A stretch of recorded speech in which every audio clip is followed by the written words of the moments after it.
Eu sou Alessandra Costa, tenho 36 anos, eu sou casada com o Vinícius e sou mãe do Cassiano de 5. Tenho vitiligo há 9 anos, agora em janeiro fez aniversário de 9 anos. E atualmente o meu vitiligo, ele se tornou, atualmente não, desde o início, ele já é muito agressivo e hoje eu já tenho mais de 70% do corpo já de manchas. Então, ele é classificado como vitiligo universal, né? Então, aí a gente teve uma polêmica grande nesse início, né? De ver esse reality aí do Big Brother, aquela confusão daquela uma participante. E foi muito engraçado que, assim, como que a falta de informação, ela é algo muito triste, né? Porque uma palavra mal falada, um conceito, uma opinião diante de uma rede, né?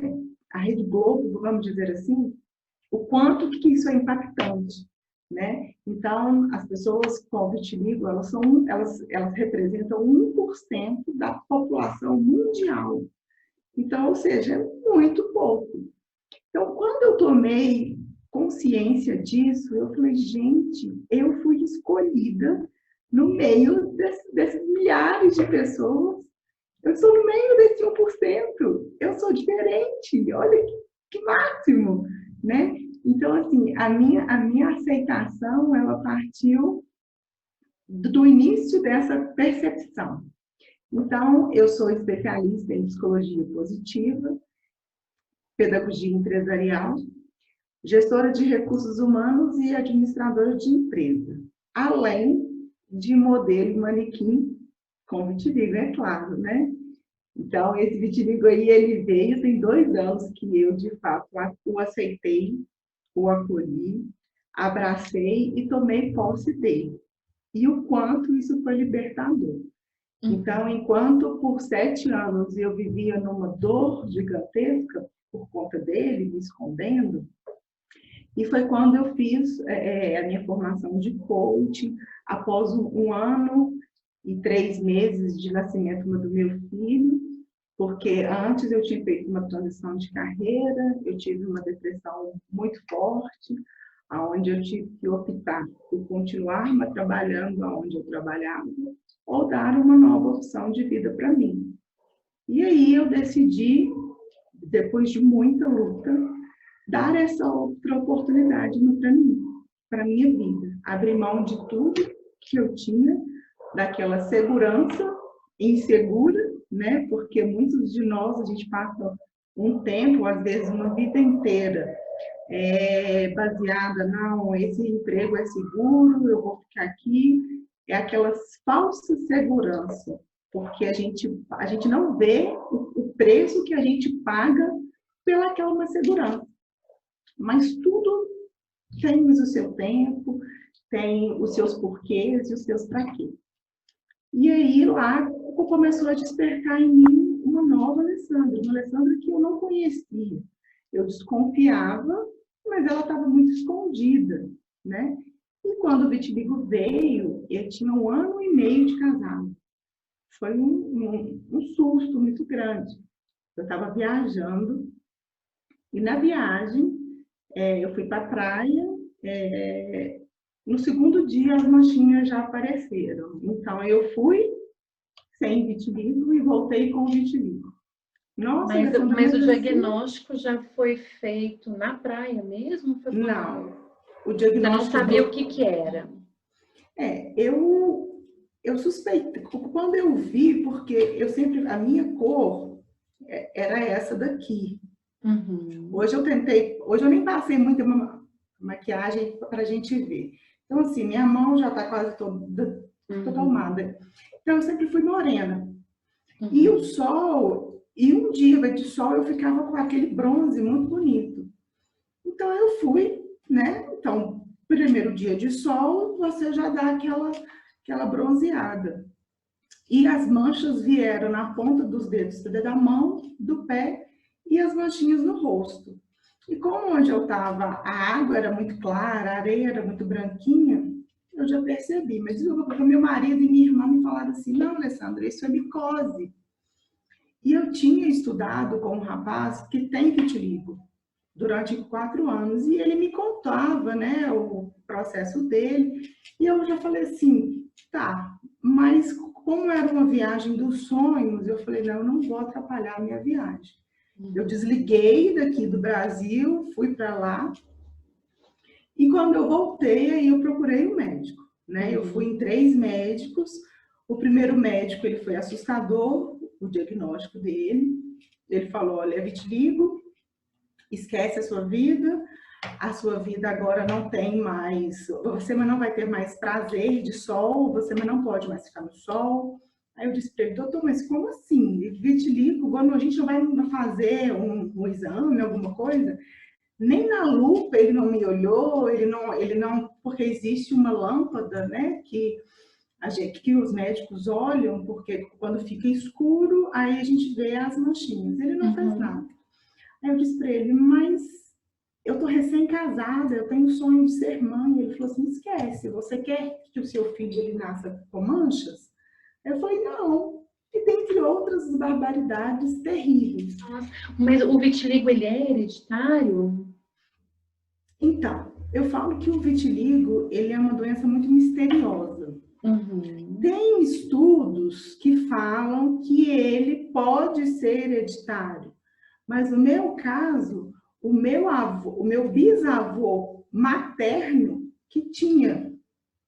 Então, olha quantas gerações. E aí, mas a grande maioria, os grandes estudos, as grandes conclusões, é um distúrbio emocional que a gente tem, né? É uma doença autoimune que o corpo ele deixa de produzir a melanina, aquilo que dá cor à nossa pele. Então, né? você já tem essa questão que é autoimune, e aí, por alguma questão emocional, acaba desencadeando, acaba startando esse processo, né? Que é da despigmentação, né? Isso. O que acontece? Eu entendi, diante dos estudos, que todos nós nascemos com predisposições a várias coisas, né? Umas pessoas desenvolvem, outras não. Outras me desenvolvem o vitiligo, outras me desenvolvem um câncer, outros me desenvolvem a alopécia, outros me desenvolvem o lúpus, outros desenvolvem a psoríase, dentre tantas outras doenças autoimunes que a gente tem e não autoimunes, né? Por que a gente, às vezes, eu me questionava muito, eu falava assim, mas por que eu? Por que eu? Por que não uma outra pessoa? Então eu fui entendendo que é a história de vida da gente. É aquilo que quando a gente nasce, vem escrito no nosso livro invisível, que a gente vai passar por aquilo dali. Eu acredito muito nisso. Eu tenho uma ligação muito forte com a espiritualidade, eu tenho uma fé muito grande. Então ela também estava escondida, né? Por várias questões. E quando eu me reaproximei, eu não tenho nada contra nenhuma religião, eu sou católica, mas eu acredito em todas as religiões. Eu acredito que tudo que faça o bem é bom e a gente tem que acolher, né? Mas é isso também me fez entender, sabe? O mistério da vida, a concepção, o porquê. É uma família de 4 filhos, 3 filhos vivos, e por que eu? Né? São lá pegar a minha mãe, são 12 filhos, são não sei quantos netos. E por que eu? Porque tinha de ser. E aí eu... Você estava falando que você foi nesse primeiro médico, né? Que ele foi totalmente... Isso, totalmente agressivo, totalmente despreparado. E eu saí de lá louca, desorientada. Eu me fechei durante uma semana. Eu cheguei em casa, meu marido me perguntou, e aí? Eu falei, eu não quero conversar, não chega perto de mim, não toque em mim, porque eu esperava dele assim, eu não te quero mais. Só que muito pelo contrário, ele teve a calma, ele teve a paciência de esperarmos o meu momento. A minha família, o núcleo familiar, pai, mãe, irmãos, a gente é muito unido. E eles me abraçaram com aquela coisa, me acolheram. E eu falei, não, eu não quero. E aí eu fiquei uma semana em estado de choque. Aí eu procurei outro médico. Aí eu fui em outro médico, aí a médica falou, não é vitiligo. Esquece isso. O que você tem é uma alergia na pele com um pouco de psoríase. Falei, tá. Falei, não, melhor, né? Aí a minha irmã, não satisfeita, ela falou, Alessandra, por que você não vai numa terceira médica? Aí assim eu fui numa médica aqui em Belo Horizonte, que é uma das referências, né, no tratamento de vitiligo. Aí eu cheguei lá, ela me disse assim, olha, você tem vitiligo. Mas não se preocupe, porque eu também tenho. Aquilo foi assim, sabe, eu me senti no colo dela. Então, ou seja, ela me falou a mesma coisa que o primeiro diagnóstico, mas com um outro posicionamento. E aí ela foi me contando, ela foi me falando. Da história dela. Da história dela, dos desafios, como que era. E daí eu voltei com receio, com medo, com aquela angústia, mas mais tranquila e disposta a fazer meu tratamento. E desde aí eu comecei a fazer meu tratamento. Um tratamento muito caro, muito cansativo, mas mesmo assim eu ia. Não tive medo de fazer o tratamento. Esse tratamento consistia em quê? Um tratamento medicamentoso? O que era? Ele era um medicamento, né, via oral, via pomada, mas eu comecei logo no tratamento com laser. Então, eu ia 3 vezes por semana e fazia aplicação de laser nas manchas. Para elas não expandirem isso? Isso. E cada pessoa tem uma resposta bem diferente ao tratamento. A gente tem 6 tipos de vitiligo. Tem um que a pessoa dá só em um local. Tem outros que a pessoa consegue diminuir a mancha. Tem que a pessoa some. Tem uns que dão no cabelo, né? E o meu não. O meu eu fazia tratamento, ele só ia aumentando, ele só ia aumentando, ele só ia aumentando. Até um ponto que eu falei assim, aí eu mudei de médica, aí eu fiz outro tratamento, e a gente escuta aquilo tudo. Olha, você tem vitiligo? Olha, eu conheço a prima do meu marido, a tia da minha tia, que fez isso. Aí eu ia lá e fazia. Olha, isso daqui é bom. Eu ia lá e fazia. Só que a gente vai ficando cansada, porque você vai fazendo, e você não vê melhor, e você não vê melhor. Mas você fazia isso na esperança da sua cor voltar ao que era antes? De me curar. Eu falava que eu não nasci com ele e eu não ia morrer com ele. Que o vitiligo veio para atrapalhar a minha vida. O vitiligo veio para me deixar, me julgar mais no poço igual eu estava. E, de fato, eu fui para o fundo do poço mesmo. Né? A minha depressão, ela foi muito... Aí que a minha depressão startou mesmo. Então, eu fazia mais um tratamento com psiquiatra, com psicólogo, com reiki, com acupuntura, com tudo, mas, assim, um sofrimento, uma dor muito grande. E que ninguém entendia e eu não conseguia expressar. Né? Era algo que estava dentro de mim, que estava borbulhando, mas eu tinha todo o apoio, mas eu não sabia como. Aí foi aonde eu resolvi abrir mão do meu trabalho, né? Como eu falei, e pedi a Deus uma mudança. Eu fiquei 6 meses em casa, só dentro de casa. E foi assim, foi confortante porque eu estava enclausurada, ninguém me via, eu não saía para fazer nada. Eu dormia o dia inteiro, né? Adoecida, com vários remédios, sem perspectiva de vida. E eu falava, para que eu estou vivendo? Não tem sentido. E aí, nesse meio tempo, eu já tinha conhecido uma pessoa, essa terceira médica que me deu o acolhimento, né? ela me convidou para fazer parte de um grupo de mulheres portadoras de vitiligo. E aí era um trabalho com 2 psicólogas, era um trabalho de arte-terapia. E aí eu sou daquelas pessoas assim, aquilo que me faz bem e que faz sentido e que me chama, eu estou indo, sabe? Eu quero ver acontecer. E essa terapia, eu falo que foi uma das mudanças, a abertura da mudança de chave.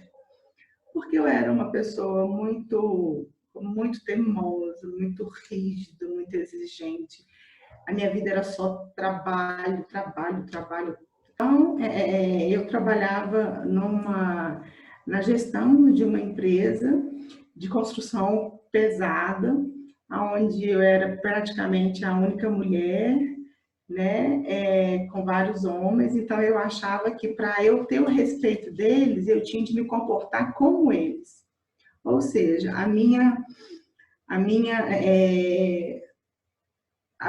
o meu lado feminino, o meu lado mulher, ele foi sendo apagado ao longo do caminho. E aí, nesse grupo de arte-terapia, eu comecei a descobrir quem eu era, né? E foi um momento muito único na minha vida. Eu falo que assim, a médica ela foi muito feliz em me convidar, porque eu aproveitei ao máximo aquele momento. A gente ficou junto durante 1 ano. E aí lá eu conheci uma outra pessoa que ela tem um grupo de corrida aqui em Belo Horizonte. E ela ficava me chamando para ir. Eu falava, não vou, eu não tenho tempo, eu tenho que trabalhar. O grupo de corrida dela é na Pampulha, numa região aqui de Belo Horizonte. E eu moro em outra região. Então, a distância é de 15 a 18 quilômetros para chegar lá. Eu tenho que atravessar a cidade, pegar a rodoviária, trânsito, aquela coisa toda. Eu falava, não vou. Eu vou atravessar a cidade para correr, ainda vou ter que pagar? Sangue do pai, não vou fazer isso, de jeito nenhum. Só que ela ficava me chamando, até um dia que eu falei assim, eu vou ter que ir, porque já tá ficando chato, né? E assim eu fui. Aí eu cheguei lá, o treino ele já tinha acabado, né? Porque eu saía daqui às 6 horas para chegar lá às 7 da noite, o trânsito, vixe. E com muito medo, muito receio, muito escondida, né? De roupa de manga comprida, de maquiagem, de calça comprida, aquela coisa toda. Tudo para você se esconder. Me esconder. E aí eu fui indo, aí um dia, e eu não andava 100 metros. Eu falava assim, o que eu vou fazer aqui? Mas eu ia em consideração a ela, porque ela estava me convidando. Ela ficou de fevereiro a outubro me convidando para ir. Toda semana ela me chamava. E aí foi aonde aquilo tudo caiu por terra, porque as pessoas me acolheram, as pessoas me aceitaram, e do jeito que eu era, né? Porque eu cheguei num lugar desconhecido, num lugar que não era mais o meu ambiente, totalmente travada, e aonde eles conseguiram me tirar de onde eu nunca imaginava que eu daria conta de sair. Eu comecei a ir e caminhava. Então, assim, eu andava 18 quilômetros de carro para eu caminhar 1 quilômetro. Eu caminhar 1 quilômetro. Aí eu voltava para casa. E assim foi. E meu marido, ele começou a ver que aquilo estava sendo bom para mim, que eu estava um pouco diferente.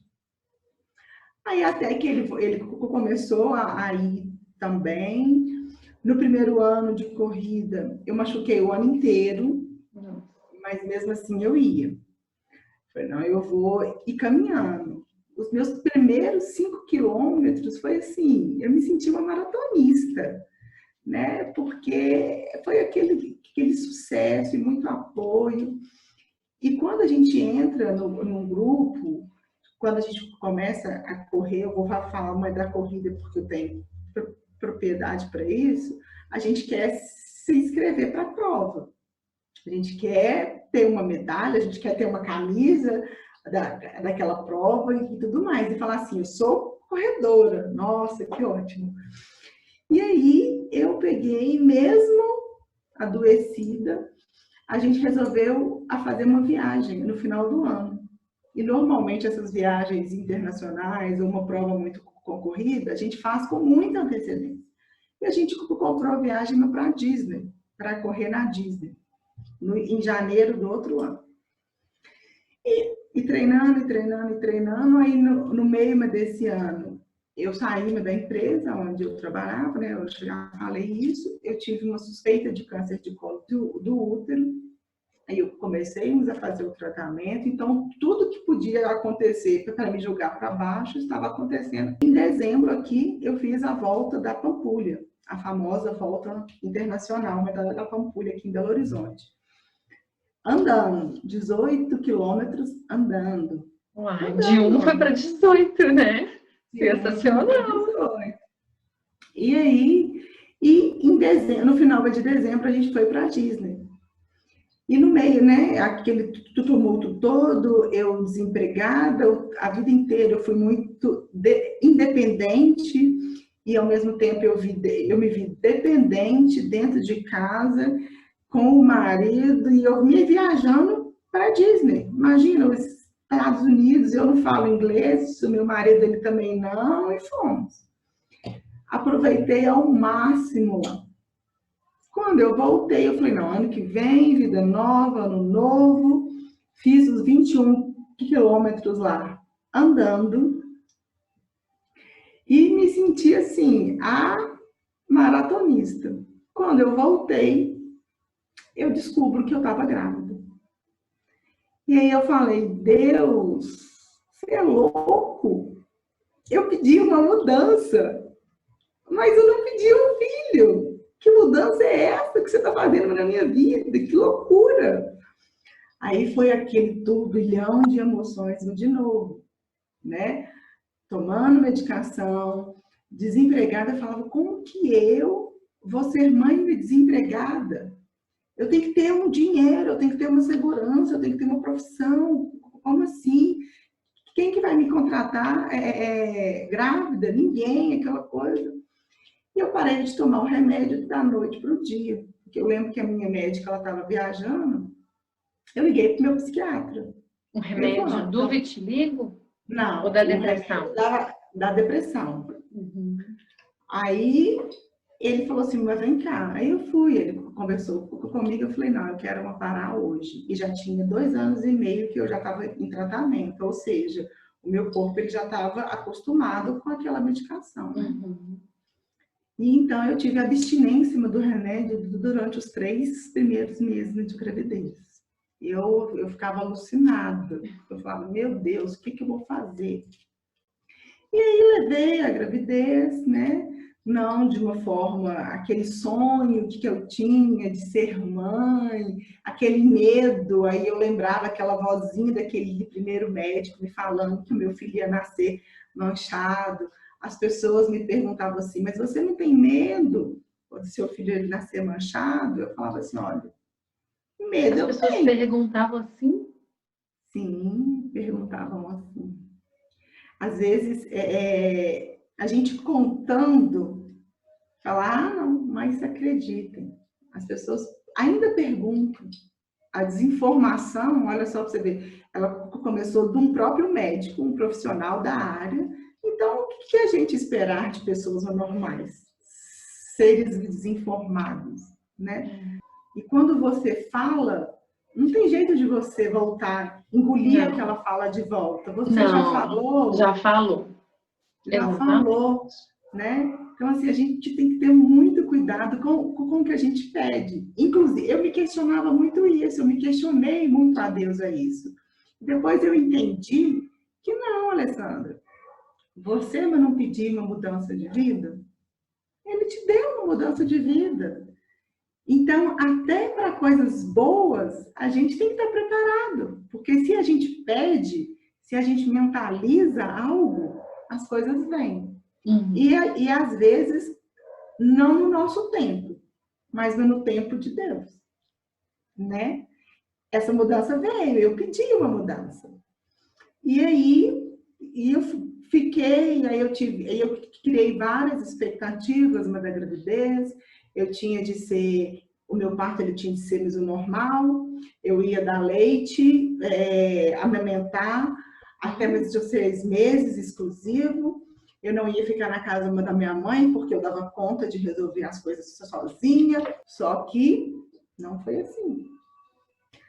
Eu fiquei em trabalho de parto 12 horas, eu não tive nada de dilatação, então eu tive que optar para cesárea.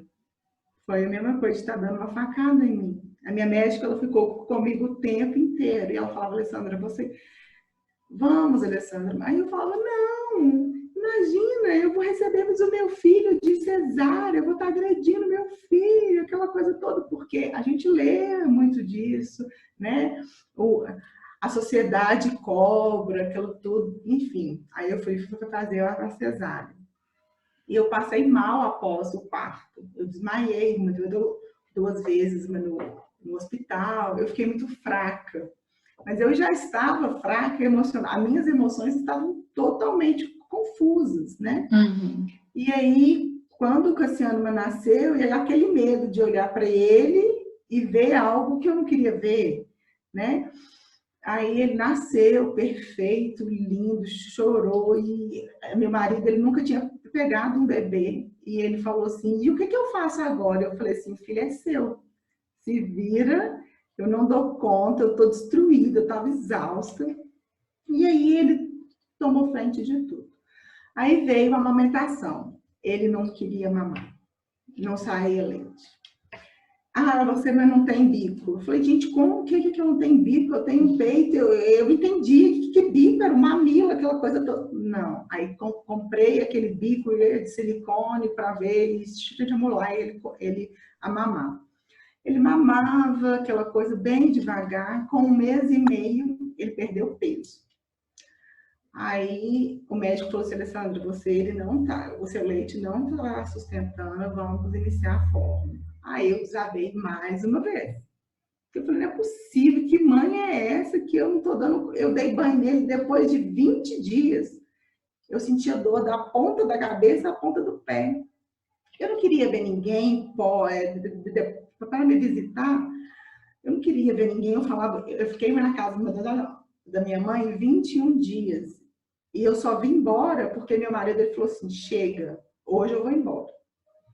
E aquela coisa toda, ele nasceu em setembro de 2015, um calor que tava, eu só ficava de camisola, sabe? Antes eu falava assim, nossa, mas essas mulheres elas são frouxas demais, né? Fraca demais, ganha menina. Eu paguei uma língua, eu fiquei muito, muito mal. Aquela mulher macho, aquela mulher valente, aquela mulher leoa. Super mulher. Mulher Maravilha. Mulher Maravilha virou um bichinho de luz, uma formiguinha, sensível como uma formiguinha. Uhum. Aí eu entrei... E nessa época, sua depressão estava controlada? Ou você acha que teve alguma questão também que indicava uma depressão? Indicou, tanto é que eu procurei, aí eu já não estava respondendo mais por mim, aí eu voltei no médico, aí eu iniciei novamente a medicação. Eu fui diagnosticada com a depressão pós-parto e já vinha com a depressão antiga. E eu falava, meu Deus, o que eu vou fazer? O que eu vou fazer? E meu marido, meu parceiro, muito consciente, muito paciente, meus familiares, calma, isso vai passar. E meu filho, eu conversava muito com ele desde na barriga. Então, assim, a gente tem uma conexão muito grande, sabe? Ele me entende, eu entendo ele, é coisas de espírito mesmo. E aí, eu continuava pedindo aquela mudança, eu não queria ficar naquele estado. O meu marido saía para trabalhar, antes eu já dava o leite, né? Dava o peito, a mamadeira, ele dormia de novo. Aquele primeiro sono, eu ficava mais deitada, eu falava assim, ai, não podia não acordar, né? Quanto mais tempo eu ficava na cama, era melhor. Acho que o tempo ele passa mais rápido. Aí um dia, ele tinha 10 para 11 meses, eu estava mais deitada, mas nesse ritual todo, ele virou e falou assim, mamãe, buca eu. Eu estava deitada e eu escutei aquilo, eu falei assim, quem está falando comigo? Aí eu escutei, parei, né? Aquele silêncio, aí eu levantei. Quando eu chego no quarto dele, ele estava em pezinho no berço, assim, com as mãozinhas e com aquele sorriso para mim. Aí eu falei assim, filho, a mamãe te busca. E ela nunca mais vai te deixar sozinho. Você não pediu para vir ao mundo. Se você veio, eu estou aqui. Desse dia em diante, eu não tomei mais medicação. Desse dia em diante, a minha vida mudou. Desse dia em diante, eu falei assim, se eu tive a oportunidade de viver lá atrás, de reviver, eu não vou mais deixar isso passar. Hoje eu falo sem as lágrimas escorrerem, mas é porque de tanto eu falar e de tanto fazer esse sentido para mim, mas o coração ele pulsa tão forte, porque foi uma virada de chave gigantesca. Então, assim, quando, no meu caso, quem tem filho sabe o que é, sabe, né? Cada um tem a sua experiência. E no meu caso foi o Cassiano. E aí, desde aí, eu comecei a buscar outras formas, outros recursos. Falei, não, eu vou conseguir, mas eu não sabia o que fazer. Ele fez 1 ano, mas nessa época eu vendia Romanel, e aí eu fui no workshop aqui que a Romanel fez, onde eu conheci a palestrante, e eu falei assim, gente, a hora é agora. Eu tenho que mudar de chave. E aí eu fui fazer um treinamento no Rio com essa pessoa, voltei já com a minha mente já virada, e é onde eu ingressei na carreira. Aí eu fui estudar o coaching, aí eu fui fazer as especializações e a corrida junto. Ali atrás, ó, são algumas das minhas medalhas. Olha, muitas! Das corridas, viajei por vários lugares, já fiz várias meias maratonas, eu já fiz 5, 10, 15, 20. E agora correndo, não é mais andando, não. Correndo, era correndo, era andando, independente do tempo. E aí, quando eu fui fazer a especialização de psicologia positiva, onde eu tive o prazer de te conhecer, né? Efetivamente, a ficha ela veio cair de verdade. Eu aprendi que a felicidade ela estava em mim. Eu aprendi que a felicidade ela estava para além dos meus desafios. E que ninguém era responsável pela minha vida a não ser eu mesma. Uhum. Aí tudo mudou. Eu falei, uau, é isso que eu quero. E se eu conseguir, se eu estou conseguindo, eu preciso te levar isso para as pessoas, para o mundo, porque quantas pessoas sofrem, vivem naquela jaula, naquele breu, naquela escuridão, no sofrimento. Eu precisei passar por tudo isso, resumidamente, aqui eu fiz um retrospecto, para eu ver que é possível viver, que a vida vale a pena, mesmo com o vitiligo, com todos os olhares, com todas as acusações, os apontamentos, mas se ele veio para mim é porque eu mereço. Eu tenho que fazer alguma coisa com isso. Aquele ditado, faça do limão a limonada, ou espreme só o limão amargo, ou coloca água, ou joga o limão fora, ou chupa o limão. Eu resolvi fazer uma bela caipirinha. Não foi nem uma limonada. Né? E coloquei numa taça mais linda. Então, e aonde eu descobri o meu slogan, o meu lema, que a minha diferença é o meu diferencial, porque a vida inteira eu cresci sendo comparada com as pessoas. Ah, porque mas o fulano é assim, e você não. Eu sou gaga desde a infância. Hoje eu já falo mais fluido, mas eu rateava muito. Então, olha só, a minha diferença, ela está desde lá de trás e eu não percebia isso. Então, eu cresci querendo mostrar para as pessoas que eu era capaz, que eu tinha uma profissão, que eu trabalhava de dia e estudava à noite, que eu não tinha tempo para lazer, que eu era forte, que eu era rimo, que eu era aquilo, que eu... Para quê? Quantas armaduras, quantas capas eu fui me vestindo ao longo da vida para eu mostrar para o outro aquilo que eu não era. Né? Então eu entrei no fundo do poço, vivi aquele luto, e só quando eu quis que eu renasci, né? Então, assim, é uma das mensagens que eu falo. Enquanto a gente não quiser, enquanto não for o momento da pessoa, não adianta, né? A gente escuta muito, a gente tem escutado assim, eu mudo o mundo, eu resolvo, falsas promessas, não existe.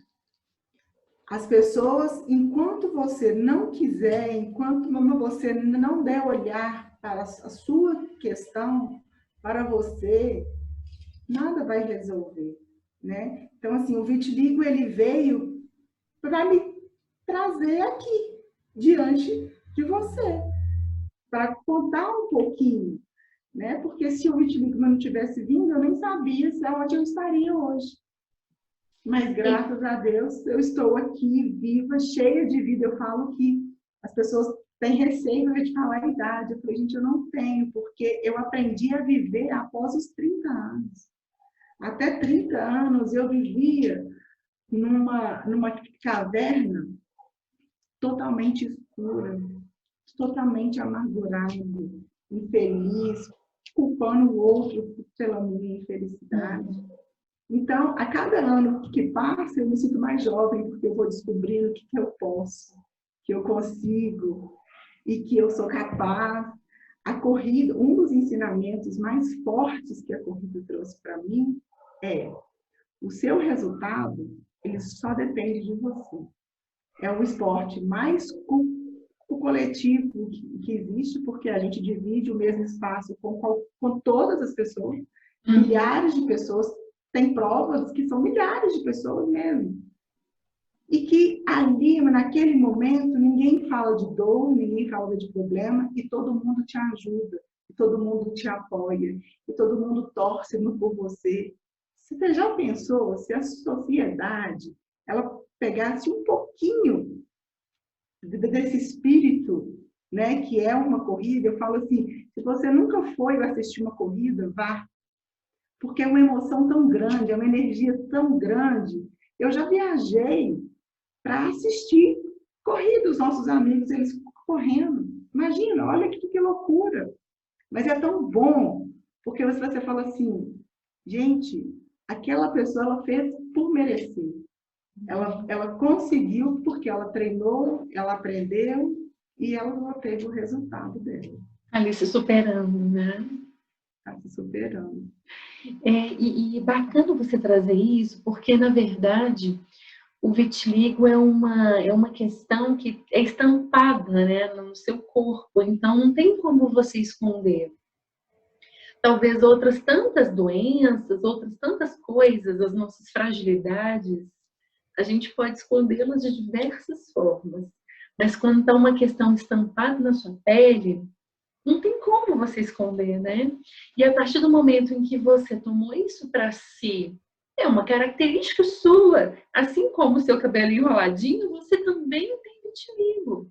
E a partir do momento em que você tomou isso para si, e isso faz parte de mim, isso é meu diferencial, as minhas características me tornam única. As minhas características, até na maneira de pensar, também me tornam única. Você deslanchou, né? Você realmente se tornou um mulherão e você assumiu isso para você.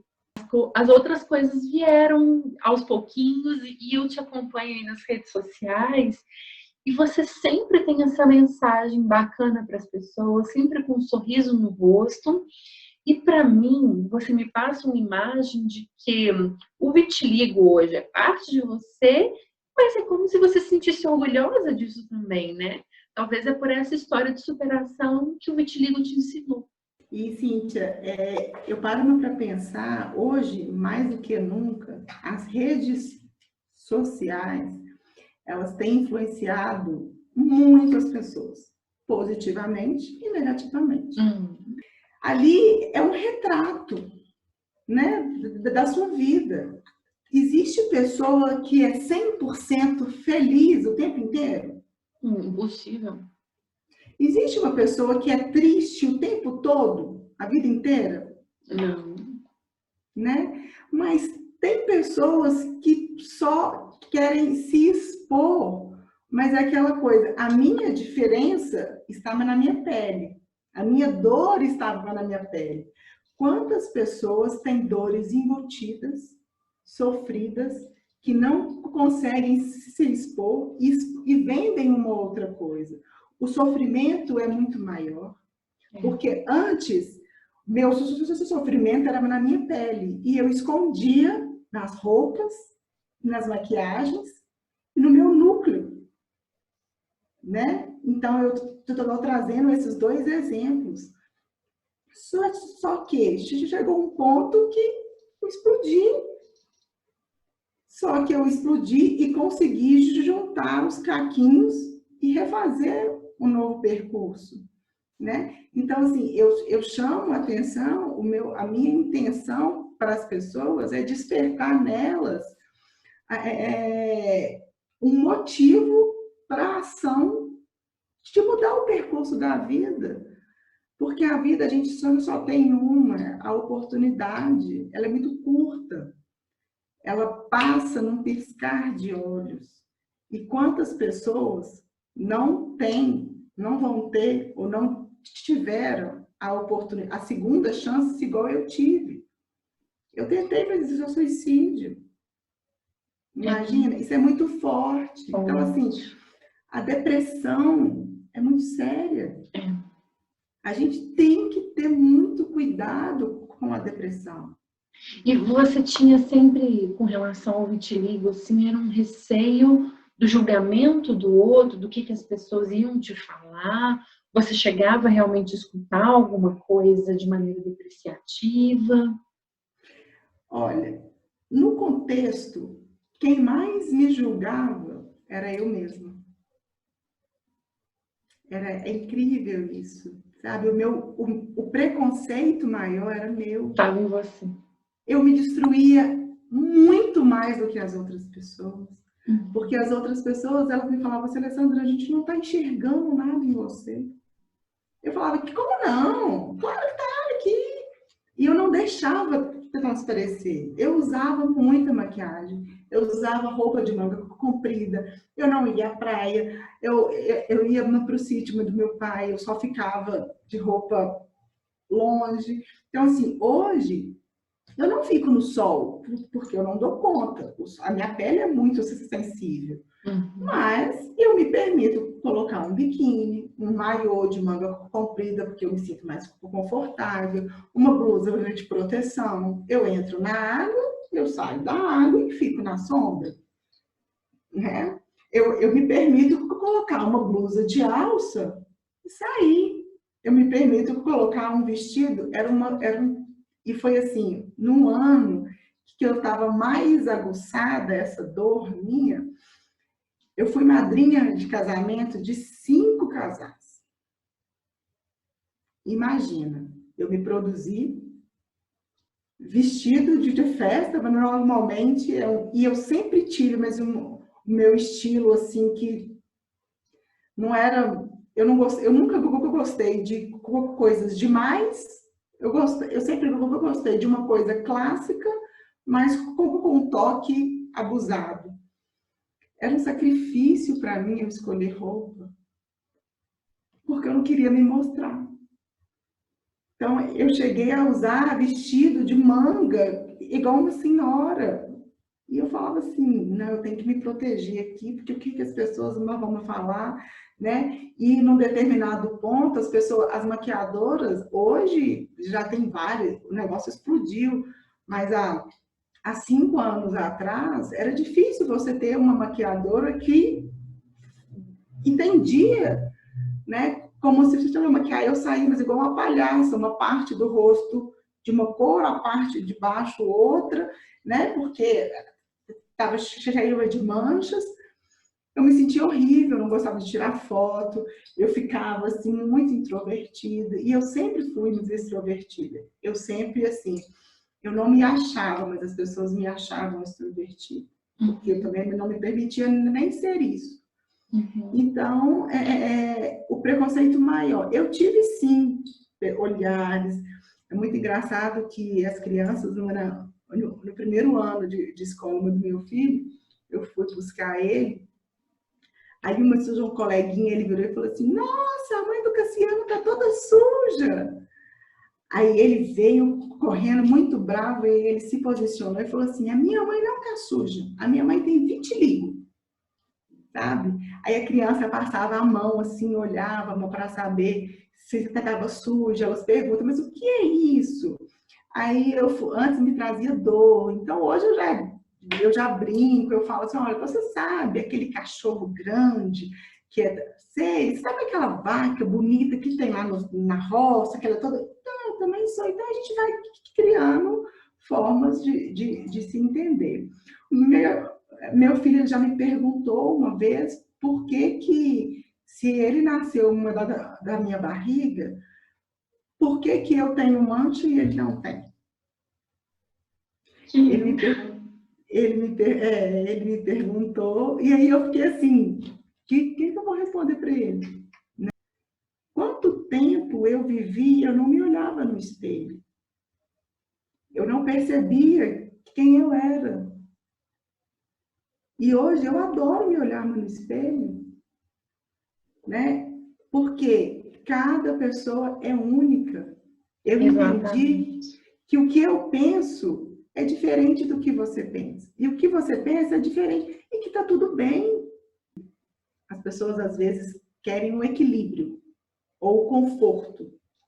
Mas o conforto, que normalmente é desconforto, e o equilíbrio, que é um marasmo. Eu gosto do fluxo. Porque o que é o fluxo? Vai e vem, dias você está bem, dias você não está bem, dias você está disposta, dias não está, dias você vence um desafio a mais, outros você demora mais, e assim é a vida. Exatamente. Em evolução. Exatamente. E isso você mostra muito bem na sua história, né? Que é uma história de uma superação, uma autossuperação de cada dia um dia, buscando coisas que você gosta, buscando o seu propósito. Ele está passando, você vai junto, porque ele não volta mais. E eu sou esse tipo de pessoas. Então, eu me relaciono bem. O que eu posso aprender?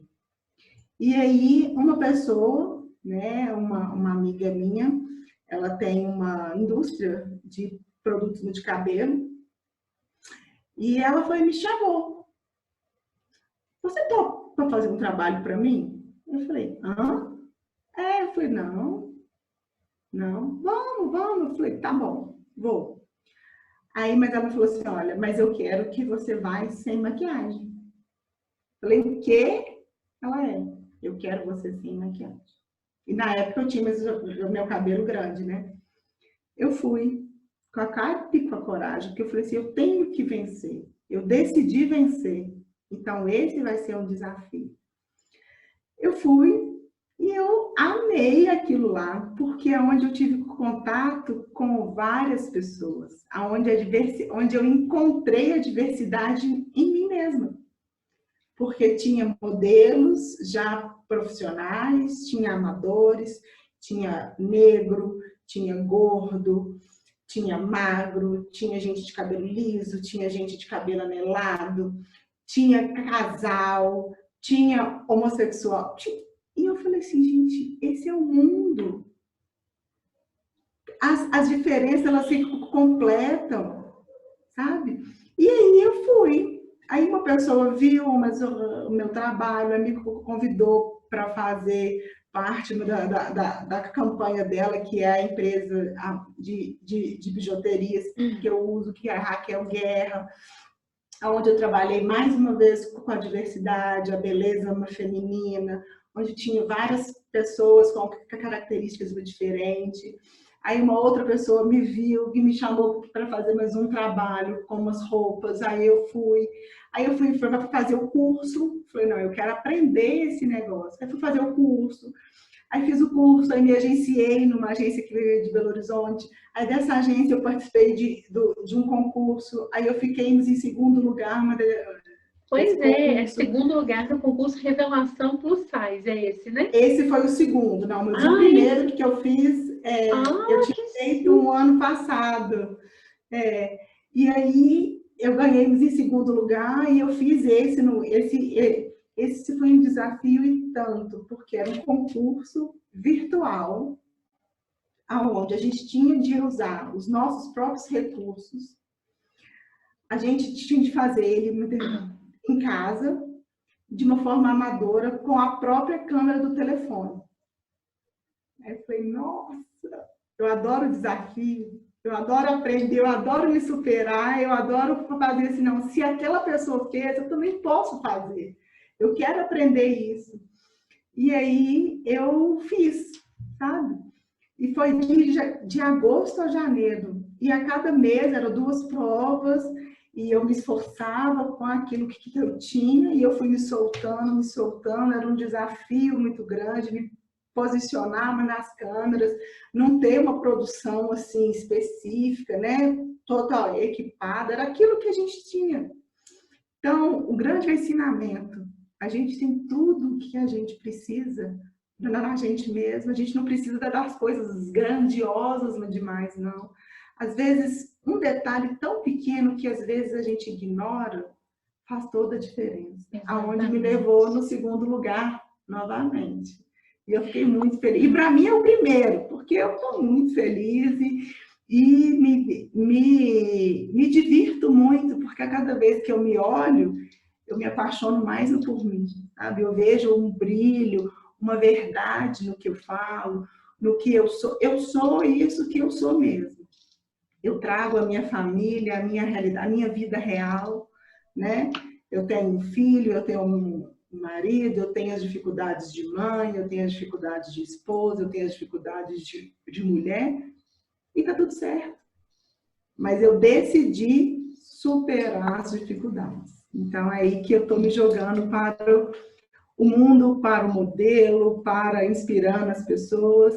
E eu comecei a ler esse livro aqui, mas na semana passada. Você já ouviu ele? Eu já escutei falar, mas eu nunca li esse livro. Aí eu começo a ler o livro pelas abas. Uhum. E aqui a autora fala, né, que se ela conseguiu, qualquer pessoa consegue. E eu falei, nossa, é isso mesmo, que se eu consigo, eu consegui, estou longe de alcançar os 100%, mas eu também não quero alcançar mais os 100%, porque a cada vez que eu caminho, eu quero mais. E a vida é assim. Exatamente. Eu aprendi, eu aceitei a aprender, a conquistar, a desvendar, sabe? O meu caminho, a minha história. É isso que eu tenho para dizer aí para as pessoas se respeitarem, se amarem, se olharem para dentro. O que eu tenho? Qual é a minha diferença? O que eu vou fazer dessa diferença?